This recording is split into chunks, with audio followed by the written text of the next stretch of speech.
नमस्कार मित्रांनो, आम्ही आलेलो आहोत आता पळसदरी येथे स्वामी समर्थ मठाचं आपण दर्शन घेणार आहोत.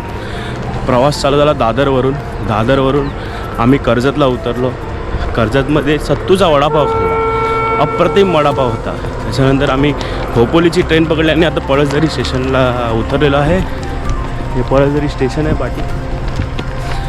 स्टेशनवरून 10 मिनटं वॉकिंग आहे. रस्त्याचं काम चालू आहे पण प्रवास उत्तमच होऊ दे. गावात जागोजागी पाट्या लावलेल्या आहेत, चिन्हही करून दिलेले आहे भाविकांना सहजासहजी मठाकडे जाण्याचा रस्ता भेटण्यासाठी.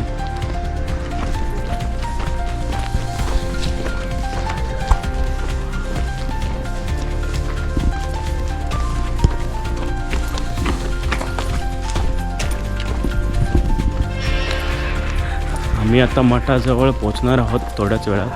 जागोजागेवर चिन्ह लावलेली आहेत आणि हा रस्ता वाटतोय जसं काय आपण कोकणातच चालतोय.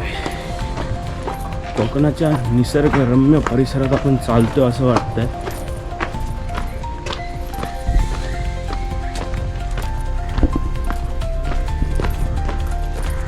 म्हणतात ना, स्वामींनी बोलवल्याशिवाय योग येत नाही. आमचा पण योग कधी येत नव्हता. आज येऊ शेवटी तो योग आलेला आहे. रोड बघा, पूर्ण गावची एक विहीर पण आहे इथे.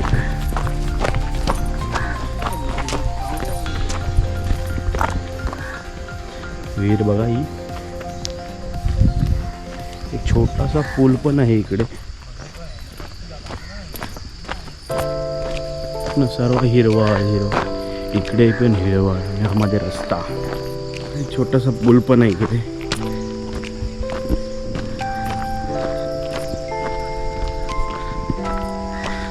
पळसदरी स्टेशन पासून जवळपास 10 मिनिटावर मठ आहे. वॉकिंग डिस्टन्स आहे, चालत येऊ शकता. नाहीतर दुसरा पर्याय कर्जतला उतरून रिक्षा आहेत, प्रायव्हेट रिक्षा, जेमतेम 200-300 रुपये भाडं घेतात. पण माझं, तुम्ही दादरवरून आला, CSTवरून आला तर खोपोली पकडा. खोपोलीवरून पळसदरीला उतरा, तिथून 10 मिनटं वॉकिंग करत या इथे मठा. आणि आपण फायनली आता पोचलेलो आहे मठाकडे. मी तुम्हाला दाखवतो मठातील काही दृश्य.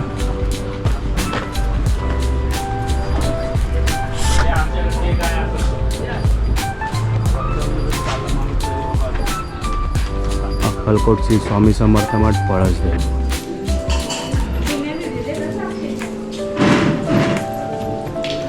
इथे पिण्याच्या पाण्याची सोय आहे, हातपाय धुण्याची पण सोय आहे इकडे.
दर्शन करून आलेलो आहे स्वामी समर्थांचे.